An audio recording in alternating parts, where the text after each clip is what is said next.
అందరికీ నమస్కారం.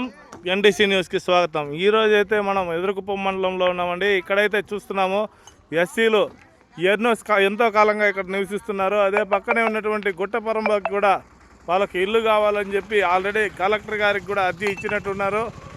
మన రెవెన్యూ సదస్సులో కూడా వాళ్ళు అర్జీ ఇచ్చారని మనకు తెలిపారు. ఇదే ప్రకారం ఇక్కడైతే మనం చూడవచ్చు నేరుగా కూడా ఈ మట్టిని కూడా ఎవరో తవ్వుకునేసి ఆ మట్టిని అంతా కూడా ఎవరో వాడుకున్నారు. ఆ రోజు మేము ఆపితే కూడా మమ్మల్ని బెదిరించారు, మమ్మల్ని భయాందోళనకు గురి చేశారంటూ వాళ్ళు చెప్పడం జరిగింది.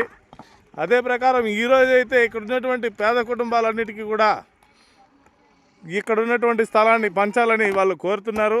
అదే ప్రకారం ఇక్కడైతే చూడండి వాళ్ళు కూడా ఇక్కడ కష్టపడుతూ దాన్ని ఆల్రెడీ కూడా పక్కన ఊరు వాళ్ళు వచ్చి ఇక్కడ పేడ దెబ్బలు వేస్తున్నారని కూడా చెప్పుకొస్తున్నారు.